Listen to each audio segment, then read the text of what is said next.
नमस्ते स्टूडेंट्स, आइए आज हम फिर चर्चा करते हैं chapter number 16 area and volume. Surface area भी बोलते हैं उसको।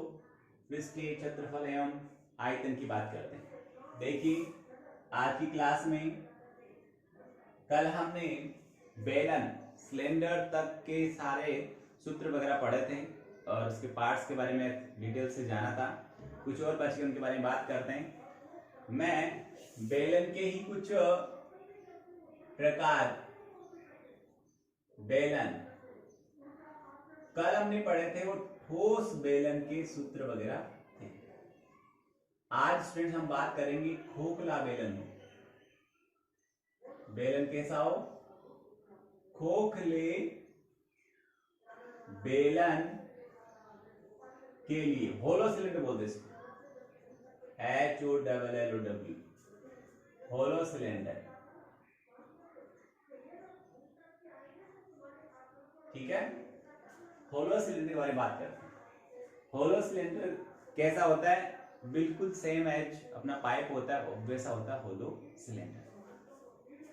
एक उसका मैं छोटा सा डायग्राम बनाने की कोशिश करता हूं, आप जरा देखें और समझें कि किस प्रकार से अपन होलो सिलेंडर के बारे में डिटेल से पढ़ लेते हैं।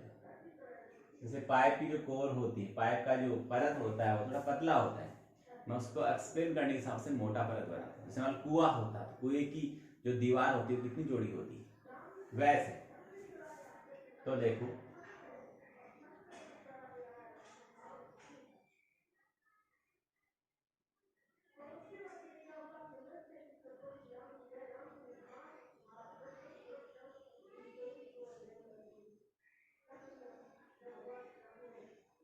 ये उसका नीचे वाला भाग है। होलो सिलेंडर की बात कर रहे हैं अपन। ये इसका ऊपर वाला भाग है। ओके, पाइप मान लो, समझ में आ रहा है? ये मैं अंदर की बात करूं तो मैं यहां से यहां तक की बात करूंगा, वो अंदर की त्रिज्या होगी। जैसे इस पॉइंट से यहां तक की बात करें, ये दोनों हो गई इसके अंदर की त्रिज्या। सेम ये दोनों मैंने यहां शो कर दिया आंतरिक त्रिज्या। आंतरिक त्रिज्या मतलब अंदर की त्रिज्या।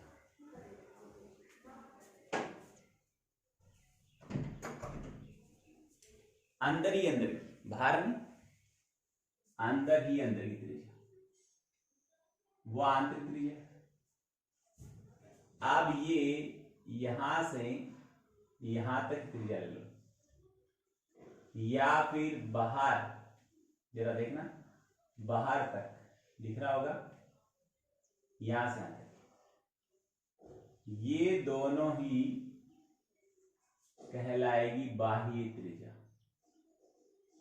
बाह्य त्रिज्या हम इसको इंडिकेशन के हिसाब से बाह्य त्रिज्या को R1 या कैपिटल R से लिख देते हैं, और आंतरिक त्रिज्या को हम R2 या स्मॉल r से लिख दिया करते हैं।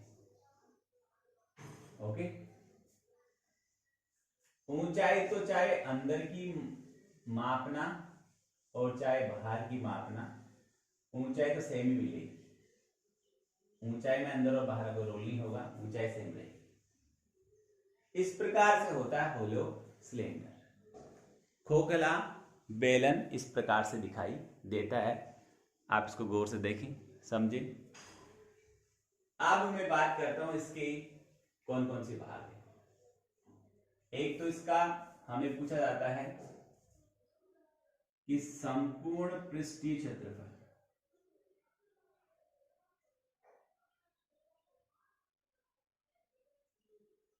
संपूर्ण पृष्ठीय क्षेत्रफल,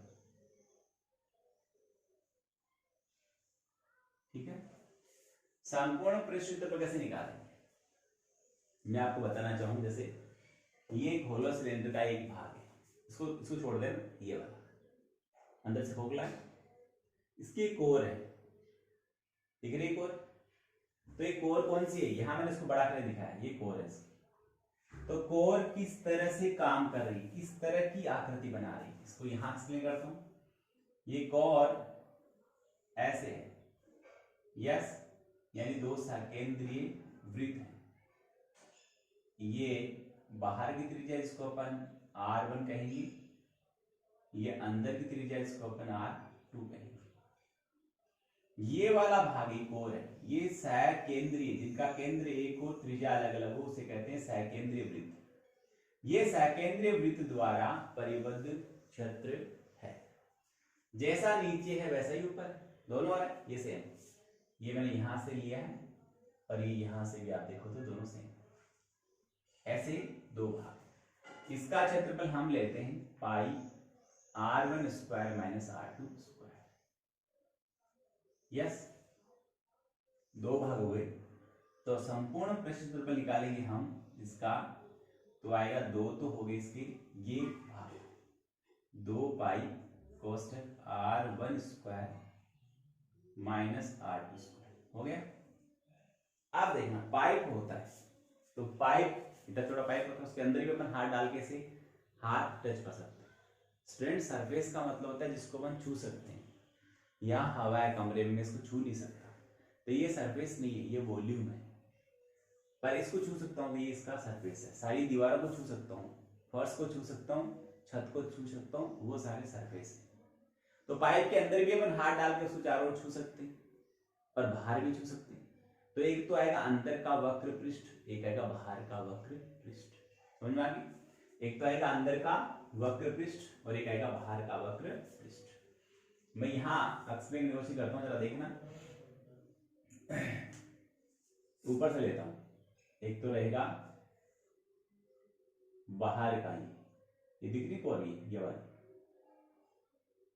बाहर का वक्र पृष्ठ रहेगा 2 पाई RH होता है, बाहर वाले में R1 आएगा। और जब आप अंदर का वक्र पृष्ठ काम में लेते हो, अंदर का वक्र पृष्ठ काम में लेते हो, ये वाला तो आएगा 2 पाई R2H। यह आएगा आंतरिक वक्र पृष्ठ, और यह है बाह्य वक्र पृष्ठ। समझ आ गई इतनी बात? आगे देखिए आप क्या चल रहा है, जरा वक्र पृष्ठ हो गए अंदर और बाहर के। अब आगे हम देखेंगे कि जब इसका संपूर्ण पृष्ठ क्षेत्रफल निकाला जाता है, टोटल सरफेस एरिया निकालते हैं, तो वो सारे भाग काउंट होते हैं जहां हम छू सकते हैं। पाइप की स्कोर को भी छू सकते हैं, तो ये काउंट हुआ। ऐसा भाग उधर भी होता है तो उसको भी छू सकते हैं, वो काउंट हुआ। वो कितने हो गए? 2 हो गए। इस आकार के होते हैं जो मैं बताऊं। एक मैंने कहा अंदर भी हाथ डाल के पाइप को छू सकते हैं, तो वो हो गया आंतरिक वक्र पृष्ठ 2 पाई R2H। एक बाहर भी पाइप को छू सकते हैं, ये पाइप भी देख लो, उसको बाहर से छू सकते हैं। ये वक्र पृष्ठ जहां मेरा हाथ टच हो रहा है वो वक्र पृष्ठ है। तो बाह्य वक्र पृष्ठ होगा 2 पाई R2H। तो इन दोनों को तो हमने यहाँ पर लिख दिया था, बाकी आंतरिक वक्र पृष्ठ और बाह्य वक्र पृष्ठ को अपन याद करेंगे। पहले मैंने लिख दिया बाह्य वक्र पृष्ठ, ये और ये रहा आंतरिक वक्र पृष्ठ। ओके, पहला, दूसरा, तीसरा। समझ में आ रही? इसको एक बार ऐसे पढ़ा देता हूँ। 2 पाई पढ़ा है, ये a square minus b square की तरह काम कर रहा है। एक बार R1 और R2 को जोड़ूंगा, यानी a प्लस बी और a माइनस बी। ओके, इन दोनों में से क्या कॉमन आ रहा है हमारे पास? 2 पाई और h कॉमन आ रहा है। यहां बच गया R1 प्लस R। ये दूसरा पद है और ये पहला पद है। दोनों पदों में स्टूडेंट एक तो 2 पाई को मना रहा है, एक R1 प्लस R2 को मना रहा है। तो 2 पाई R1 प्लस R2 कॉमन लेने के बाद यहां बचता है R1 माइनस। आधार का क्षेत्रफल क्या है? मैंने आपको बता रखा है ये आधार है इसका, जिसको मैं रखते हैं धरातल पर, जो भाग टिकता है, जो धरातल को स्पर्श करता है वो आधार है। तो ये आधार हो गया। आधार का क्षेत्रफल क्या है, ये है, ये वाला। तो आधार का क्षेत्रफल हो गया हमारे पास में pi braces r1 square minus r2 square गुणा ऊंचाई का बोलते हैं h। ये हो गया खोखले बेलन का होलो सिलेंडर का आयतन, pi braces r1 square minus r2 square, जहाँ r1 बड़ी वाली त्रिज्या को कहेंगे और r2 छोटी वाली त्रिज्या को कहेंगे। ये खोखले बेलन के सारे भाग का मैंने आपको विस्तार से बताया। ये बेलन हो गया। गोले की बात करते हैं।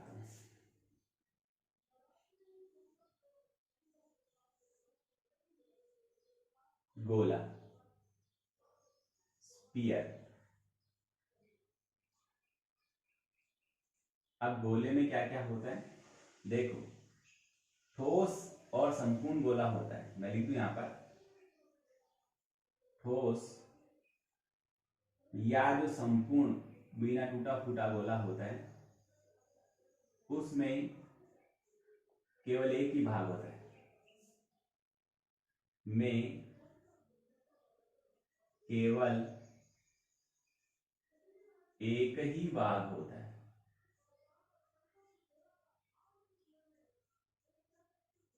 एक ही भाग होता है। और वो भाग कौन सा होता है, वो भाग होता है उसका पृष्ठीय क्षेत्रफल। उस भाग को बोलते हैं पृष्ठीय क्षेत्रफल। और गोले का पृष्ठीय क्षेत्रफल होता है 4 पाई r स्क्वायर। क्या होता है 4 पाई r स्क्वायर, किसका, गोले का पृष्ठीय क्षेत्रफल। अब और उसका आयतन, संपूर्ण गोला हो, ठोस गोला हो, उसका आयतन 4/3 पाई r क्यूब, 4/3 पाई r क्यूब उसका आयतन होता है। ये तो ठोस की बात हो, ये तो गोला जब ठोस है तब बात होगी। अब गोला यदि अर्ध हो, आधा हो, आधा गोले का उदाहरण आपको दूं तो आपने नंगाड़ा कभी देखा होगा।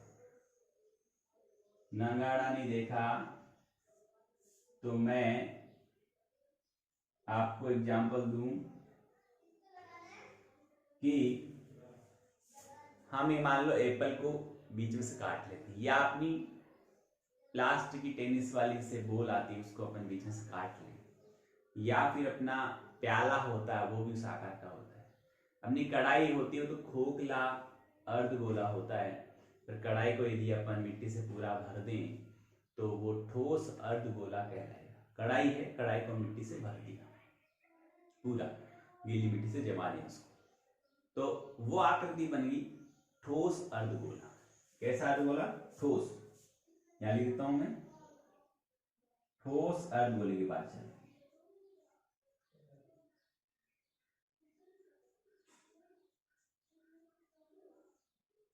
ठीक है, सॉलिड, सॉलिड है ठोस, तो उसका आकार ये हो गया, ऐसा हो गया इसका।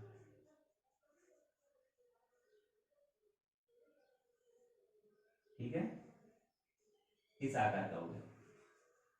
तो ये जो भाग इसका बचा उसका क्षेत्रफल होता है 2 पाई r स्क्वायर, क्योंकि पूरे गोले का, संपूर्ण ठोस गोले का पृष्ठीय क्षेत्रफल 4 पाई r स्क्वायर है।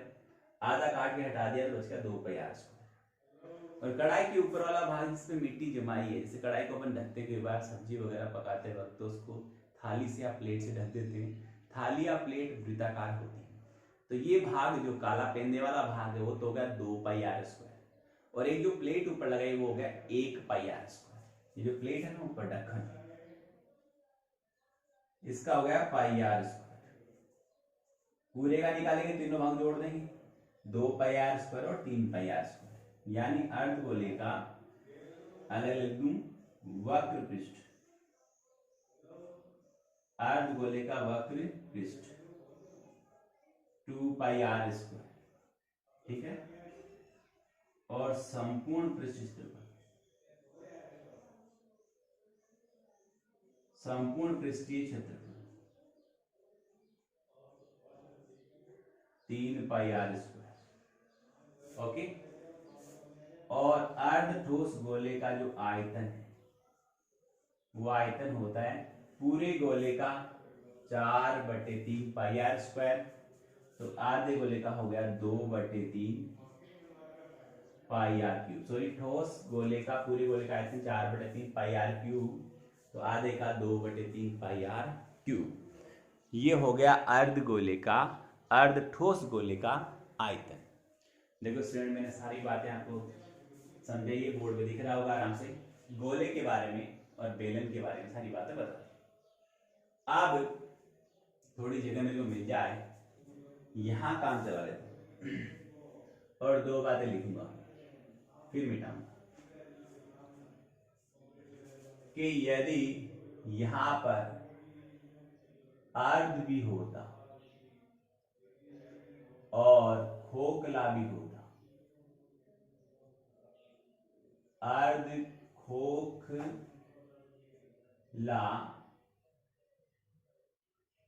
गोला होता, अर्ध खोखला गोला होता,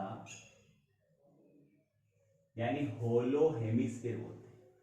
होलो मतलब खोखला होता है, हेमी मतलब आधा होता है, स्फीयर मतलब गोला। तो इसका जो संपूर्ण पृष्ठीय क्षेत्रफल है, संपूर्ण पृष्ठीय क्षेत्रफल, टोटल सरफेस एरिया, यहां लिखूंगा होलो हेमिस्फीयर का total surface area pi braces 3r1 square plus r2 square. ये कैसे होता है इसको समझने के लिए यदि आपके पास थोड़ा सा है इधर, यहां स्पेस याद है, अपन बात करते हैं इस तरह का होगा, ऐसे थोड़ा सा बाहर ही लेता हूं मैं परत, ओके। इस प्रकार एक तो एक कोर होगी, अपने कढ़ाई की कोर होती है वो तो पतली होती है, मान थोड़ी मोटी कोर का होता तो उसको सिलेंडर, ये इसके अंदर की त्रिज्या हो गई और ये बाहर तक बाहर की त्रिज्या हो गई। ये ऊपर वाली कोर अभी समझाया इस तरह की है, इस तरह की, इसका क्षेत्रफल ये हो जाएगा। और इसके खोखला तो कढ़ाई के अंदर ही अपन हाथ डाल सकते हैं, तो अंदर वाला पूरे गोले का पृष्ठीय क्षेत्रफल 4 पाई आर स्क्वायर होता है, तो अंदर वाले का 2 पाई आर स्क्वायर, बाहर वाले का 2 पाई आर स्क्वायर। अंदर वाला निकालेंगे तो अंदर वाली त्रिज्या काम मिलेंगे, बाहर वाला निकालेंगे तो बाहर वाली त्रिज्या काम मिलेंगे। जब इसका जो अंदर वाला भाग है उसका पृष्ठीय क्षेत्रफल आएगा 2 पाई r2 स्क्वायर, और इसका बाहर वाला निकालेंगे वो आएगा 2 पाई r1 स्क्वायर। एक तो ये रहा और 2 ये, सबको जोड़ेंगे, इसको भी खोल लिया जाए कोष्टक को तो पाई से गुणा हो जाएगा, तो आएगा पाई r1 square minus pi r2 square, 2 ये रहेंगे, तो ये आ गया 2 पाई r1 स्क्वायर और प्लस 2 पाई r2 स्क्वायर। देखना पाई r1 स्क्वायर कितने हैं, 2, पाई r1 स्क्वायर कितना, 1, कितने हो गए, 3 हो गए, 3 पाई r1 स्क्वायर, 2 पाई r2 स्क्वायर कितने, 2, किसके प्लस के, पाई r2 स्क्वायर कितने हैं, 1, किसका माइनस का, ये माइनस का है, 2 प्लस का 1 बच गया, तो पाई r2 स्क्वायर। इन दोनों में से पाई कॉमन ले लूं तो यहां बचेगा 3r1 square plus r2 square. वही मैंने वहां कोने में देखो यहाँ पर ये डायरेक्ट लिख दिया, वहां मैंने समझा दिया। समझ में आ गई? बाकी पोर्शन को आपसे इरेज करता हूं।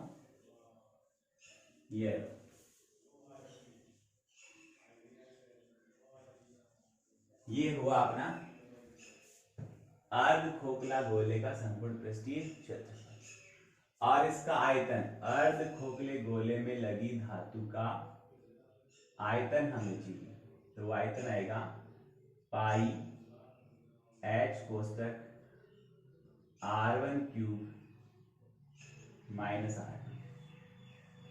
ये स्टूडेंट मैंने सारे गोले और बेलन के सूत्र आपको एक्सप्लेन किए। बोर्ड पे दिख रहा होगा, समझ रहे होंगे आप, उतार भी लेना।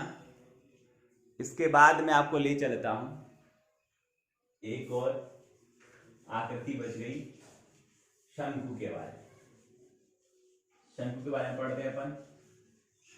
शंकु बोले तो कोण, शंकु बोले तो आपने देखा होगा हम दीपावली पे अनार जिसको बोलते हैं, फुहारा जो छोड़ते हैं, उसका आकार भी शंकु जैसा होता है।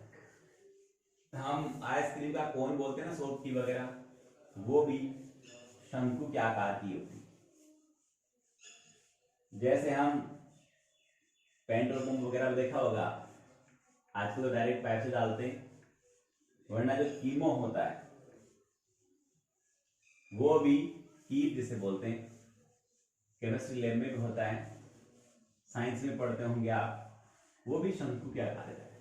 शंकु बोले तो कोण, हम जैसे बोलते हैं ना आइसक्रीम कोण देना, वो शंकु के आकार होता है। आजकल तो मेहंदी वगैरह का भी कोण जैसे आकार में आने लगी, तो वो भी कोण। तो ये हो गया हमारे पास में, मैं बात कर रहा हूँ, चर्चा कर रहा हूँ आज इस चैप्टर के आकृतियों में से। आज बच गया, उसकी चर्चा करेंगे शंकु या कोण। फिर हमारे सूत्र संबंधी लघु बातें क्लियर हो जाएगी और आगे हम फिर चैप्टर तो स्टूडेंट हम चर्चा कर रहे थे अभी हमारा शंकु कोण कैसा होता, देखिए ये मैंने कोण बनाया है, ये इसका आधार है, ये इसकी ऊंचाई है, इसको हाइट बोलते हैं, एस द्वारा लिखते हैं, ये इसकी त्रिज्या है, त्रिज्या को आर से लिखते हैं, रेडियस है, ये जो तिरछी ऊंचाई इसे बोलते हैं तिरछी ऊंचाई, ढालू भाग की लंबाई या स्लैंट हाइट, उसको एल से लिखते हैं। और ये जो भाग होता है ऊपर वाला, ये इस भाग को बोलते हैं वक्र पृष्ठ पाई आर एल। नीचे वाला भाग आधार है, वो पाई आर स्क्वायर। इस प्रकार शंकु के दो भाग हैं, वक्र पृष्ठ और आधार। वक्र पृष्ठ है पाई आर एल और आधार है पाई आर स्क्वायर। तो देखिए शंकु के आधार का क्षेत्रफल पाई आर स्क्वायर, वक्र पृष्ठ पाई आर एल, संपूर्ण पृष्ठ दोनों को जोड़ देंगे, pi R square plus pi R L, तो पाई आर कॉमन आ गया, आर प्लस एल यहां बच गया। शंकु का आयतन बेलन के आयतन का 1/3 होता है। बेलन का आयतन पाई आर स्क्वायर एच होता है, तो इसका हो गया 1/3 पाई आर स्क्वायर एच। देखिए स्टूडेंट कुछ मैंने पॉइंट्स लिखे हैं कि जब भी किसी आकृति पे रंग करवाने की बात करें, कवर चढ़ाने की, पॉलिश करवाने की, फर्श डलवाने की, सफेदी करवाने की, टाइल्स लगवाने की, दूब बिछाने की, समतल कराने की, ऐसी कुछ बात कहे तो समझना कि क्षेत्रफल की बात कर रहा है। और यदि आप कहे हवा कितनी है, पानी कितना है, मिट्टी कितनी है, वजन कितना है, पिघलाकर नई आकृतियां कितनी बनाई जाएगी, इस प्रकार की बात करें तो समझना आयतन की बात कर रहा है। फिर कुछ और सूत्र हैं जो हमारे काम के हैं। देखिए यहाँ पर ईंटों की संख्या कि इस दीवार को बनाने में कितनी ईंटें लगेगी, वो ईंटों की संख्या ज्ञात करने का सूत्र होता है दीवार का आयतन बटा एक ईंट का आयतन। और बड़े गोले को पिघलाकर छोटी छोटी कितनी गोलियां बनाई जाएगी, इसके लिए हमारे पास सूत्र है गोलियों की संख्या बराबर बड़े गोले का आयतन बटा एक गोली का आयतन। ये एच आर और एल में ये समकोण बन रहा है, 90 डिग्री का कोण है, इसलिए समकोण त्रिभुज की तरह काम कर रहा है। तो यहाँ पर पाइथागोरस प्रमेय लग सकती है, और पाइथागोरस प्रमेय के अनुसार एल स्क्वायर यानी कर्ण स्क्वायर बराबर आधार स्क्वायर प्लस लंब स्क्वायर। ये बना, कभी आर निकालना तो ये लगा लेना, कभी एच निकालना तो ये लगा लेना। स्टूडेंट इस प्रकार से मैंने सारे सूत्र आपको चैप्टर के एक्सप्लेन किए हैं। इसमें किसी में कोई डाउट हो और हो तो आप आराम से देखें, समझें। और मैं सबको ये रिक्वेस्ट करूंगा कि सारे सूत्र कल तक सबको याद हो जाने चाहिए। मंडे को जब भी हम क्लास लेंगे तो 101% सबको सूत्र आने चाहिए। सूत्र एक पेज में लिख लें, याद करें, बार बार रिपीट करें, दोहरान करें, पास में रख लें पढ़ते वक्त, और क्लास को ढंग से देखें, वीडियो ढंग से देखें, समझें। 6th चैप्टर स्टार्ट हो रहा है। जो स्टूडेंट बोर्ड की एग्जाम देने वाले हैं अभी, वो स्पेशल रूप से इनको देखें, क्योंकि सवाल में सूत्र लिखने पर और उसमें वैल्यू पुट करने पर भी आधे मार्क्स मिल जाते हैं, इसलिए सूत्र हमें याद होना जरूरी है। कल आपका टेस्ट होगा हिंदी और इंग्लिश का, वो सारी बात आपको बता चुका हूँ। बहुत बहुत धन्यवाद, थैंक यू।